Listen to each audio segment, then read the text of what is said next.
အားလုံးမင်္ဂလာပါကျွန်တော်တပ်ပိုင်ပါ body combat ကို online ကနေရောအပြင်မှာပါ mental လုပ်ပေးနေတဲ့ group fitness coach တယောက်ပါ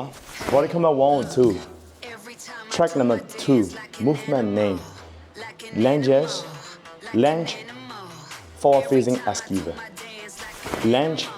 forward facing esquiver ဆိုအားလုံးလိုက်ကြည့်အောင်ဆိုတော်တော်များများကဒီ forward facing esquiver တို့ esquiver movement တွေမှာခက်တယ်လို့ထင်ကြရပေါ့နော်တကယ်လဲ member တွေတော်တော်များများ clients တွေတော်တော်များများ participants တော်တော်များများက guide လုပ်တဲ့အချိန်မှာခက်ပါတယ် so ဒီကောင်က lower body strength နဲ့ခန္ဓာကိုယ်ရဲ့ဒီ coordination အကုန်ပါတာဖြစ်တဲ့အတွက်ကြောင့်ကိုယ်အနေနဲ့ကဆိုအသေးစိတ်ဆိုတစ်ခုချင်းစီဆွဲထုတ်ပြီးတော့လေ့လာဖို့လိုပါတယ်လေ့ကျင့်ဖို့လိုပါတယ်အဲ့ဒါမှပဲကျွန်တော်တို့ body combat class ထဲမှာကိုကကောင်းကောင်းနဲ့မှန်မှန်ကန်ကန်ခြေကာယလက်ကာယမဟုတ်ဘဲနဲ့လုပ်နိုင်မှာဖြစ်ပါတယ် so လိုက်ကြည့်လိုက်ရအောင် so အရင်ဆုံး one lunge so lunge ကတော့ကျွန်တော်ပုံမှန်တိုင်းပဲခြေထောက်ကိုချဲမယ်နောက်ဒူးကောင်းကိုွေးမယ်ခန္ဓာကိုယ်ကလက်က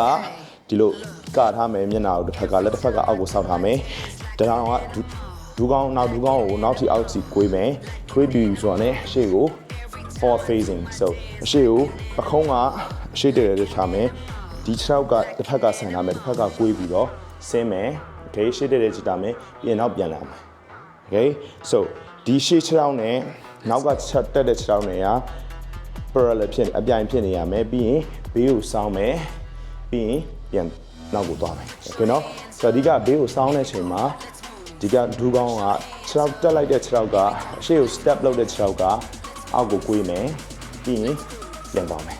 okay เนาะဆိုတော့ဒီကောင်လေးကိုဖြည်းဖြည်းမှန်မှန်နဲ့10ချိန်3ကြော်စီလောက်လုပ်ပေးပါပို့ပြီးတော့ body combat class မှာကိုယ့်ရဲ့ကာယမဟုတ်တော့ဘဲနဲ့ပို့ပြီးတော့ mic တဲ့ပို့ပြီးတော့လာတဲ့ပုံစံမျိုးတွေနဲ့ကျွန်တော်ထိုးနိုင်မှာဖြစ်ပါတယ်ဆိုတော့အားလုံးကျေးဇူးအများကြီးတင်ပါတယ်